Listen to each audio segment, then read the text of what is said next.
What's up guys? Magandang araw sa inyo at araw ngayon ng Monday, no, Lunes. So napuno na nga itong tinanim natin nung nakarang araw. So after 3 days ganito na naging hitsura. So yung first day paglagay natin ng manure sa kanya, compost sa kanya, ganito ang itsura. And then second day ganito.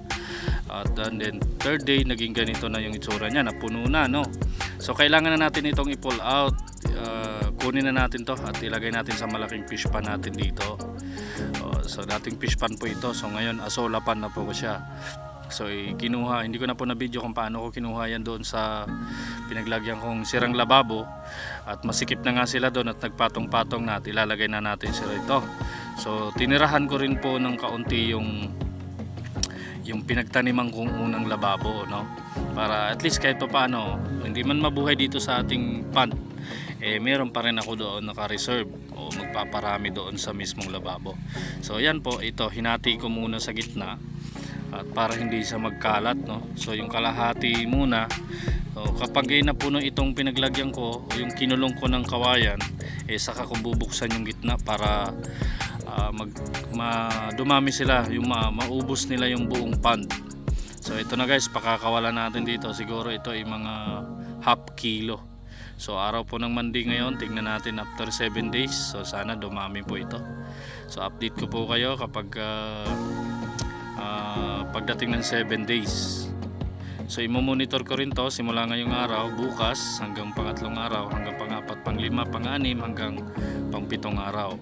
So titingnan natin kung merong magbabago, may improvement. So ayan po, so malalaki na yung asola natin. So dati po ito nabili lang natin sa Shopee to. So ito na, papakawalan natin mga half kilo lang siguro ito rito. So meron pa naman akong tinira dito sa lababo natin, ayan. So kakaunti. So update ko rin kayo after 7 days kung dumami po yan. So ayan, sana po ay dumami to. Kapag dumami yan dito at nabuhay sa rito sa mismong pond na to, so gagawa tayo ng panibagong pond ulit na paglilipatan ulit para dumami. So kapag hindi na po sila nagkasya dyan sa mismong kawayan o boundary ng kawayan, tatanggalin ko po yung mga kawayan na yan para kahit pa paano yung mga gilid ng kahon nung pond natin mayroon pang tumubo dyan. So ayan po siya. So ayan, kakaunti. So ayan po yung kabuuan ng ating pond. Yan muna yung pupunuin niya, yung kalahati ng pond. Kapag naging na, yung kalahati na yan bubuksan natin. Ayan, nilagyan din natin ng screen para hindi direktang tatama yung araw sa mismong asola natin. So pinaka shield po yan. So ayan po yung pwesto ng magiging manuka natin, yung may mga mahogani na yan. So nandyan yung asola natin.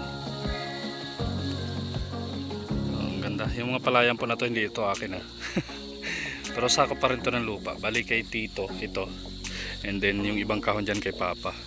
So yan lang anuhin natin yung mga may mahogani na yan. Ganda ng view dito maganda kasi magmanok dito guys, kasi pansin nyo medyo may distansya yung kabahayan. Ando naman yung may bahay naman doon, and then nandito na yung mga bahay, and then nandyan. Tsaka tabing kalsada to guys. Ayan, tabing kalsada yan. Kaya naisipan ko maghayupan, mag poultry. Ayan, tabing kalsada. Tsaka diba, safe na safe para sa mga kabahayan. So kahit naman mga mo'y ipot ka dyan ng manok o magbabuyan ka man dyan, malayo sa reklamo. Kasi malayo sa bahay. May bahay din doon, then may bahay din dyan, and then ito na bahay na to, may bahay din doon, and then dyan bahay din, tsaka dito. So doon may bahay din sa yung umuusok na yun, diba? Salamat guys, thank you very much. Salamat sa suporta. Abangan nyo na lang ulit yung video natin sa susunod after 7 days.